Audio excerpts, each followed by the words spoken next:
La caractérisation du comportement en compression du béton s'effectue en écrasant une éprouvette cylindrique de diamètre 16 cm et de hauteur 32 cm à l'aide d'une presse.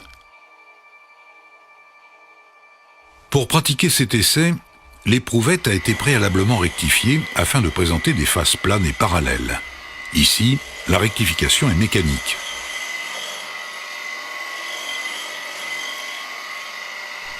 Mais souvent, elle est réalisée avec un produit de surfaçage, mélange de sable et de soufre.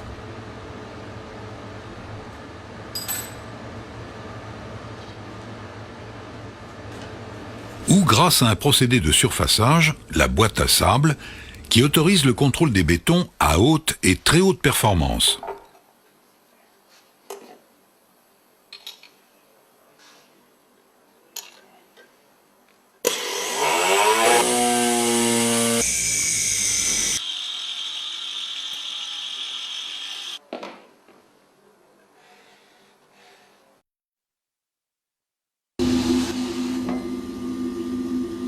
L'éprouvette est mise en place entre les plateaux de la presse, de manière à ce que l'effort de compression soit bien centré.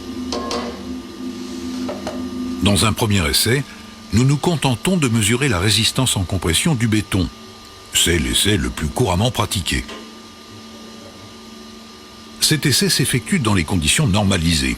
La vitesse de chargement est ici égale à 10 kN par seconde, soit 0,5 MPa par seconde, compte tenu de la section de notre éprouvette.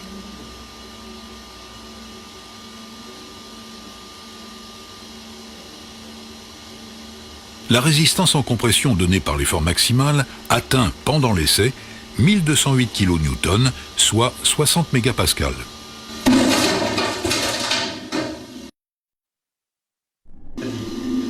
Dans un second essai, nous allons mesurer le module d'élasticité.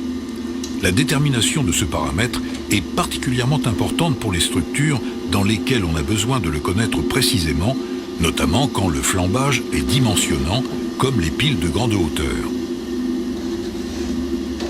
La mesure s'effectue grâce à un système constitué de deux couronnes prenant appui sur l'éprouvette à l'aide de vis pointeaux. Entre les deux couronnes, 3 capteurs de déplacement permettent d'obtenir une mesure moyenne de la déformation du béton entre les deux plans définis par les vis pointeaux.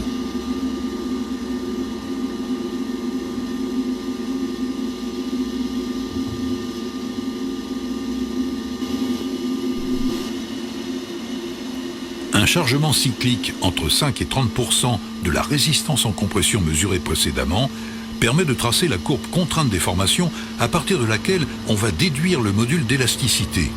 Ici, le module est égal à 39 000 MPa.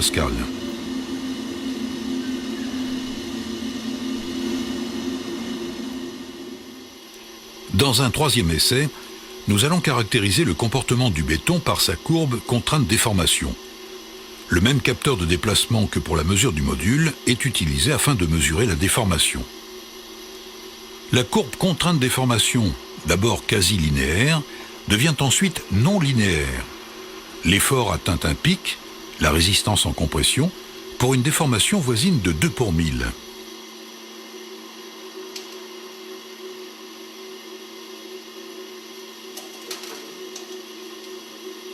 Ensuite, il décroît. Cette partie décroissante sera approchée dans la loi de comportement réglementaire par la partie rectangle.